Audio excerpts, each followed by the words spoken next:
আসসালামু আলাইকুম। আজকে আমরা আপনাকে দেখাবো আমাদের একটা ওয়াটার রিপিলেন্ট। এটা আসলে ওয়াটার প্রুফিংয়ের জন্য কাজ করে। দুই ধরনের প্রোডাক্ট পৃথিবীতে পাওয়া যায়।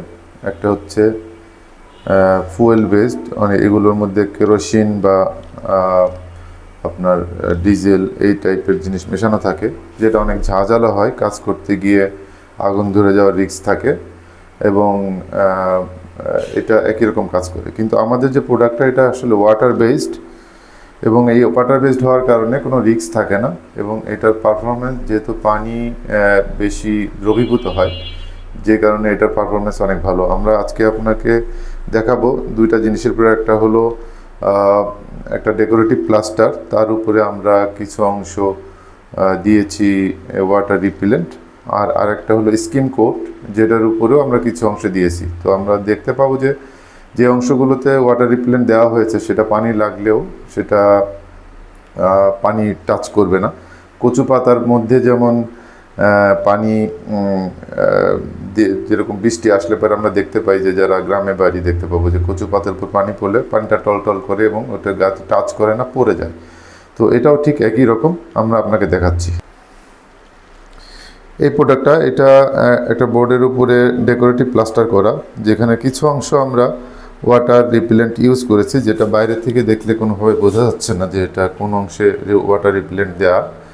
আর আমরা যখন পানি মারবো তখন দেখা যাবে যে অংশটা ওয়াটার রিপিলেন্ট দিয়েছি সেখানে পানি টাচ করবে না, বাকি অংশটা হয়তো ভিজে যাবে। আমরা শুরু করি।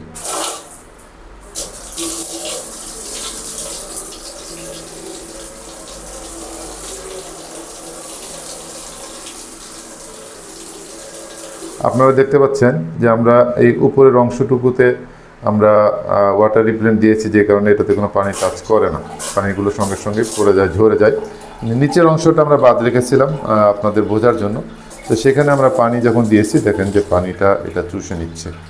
আমরা একইভাবে আরেকটা যেটা স্কিম কোট, সেটার উপরে একটা দেখাচ্ছি। এটাও সেম, এটা একটা স্কিম কোটের উপর করা। আমরা এটার মধ্যেও পানি মারছি।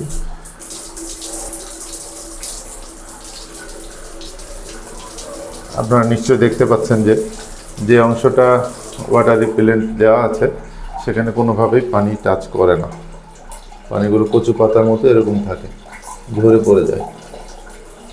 আর নিচের যে অংশটাতে আমরা দেইনি সেই অংশটা এরকম পানি আসলে বা বৃষ্টিতে ভিজে যায়।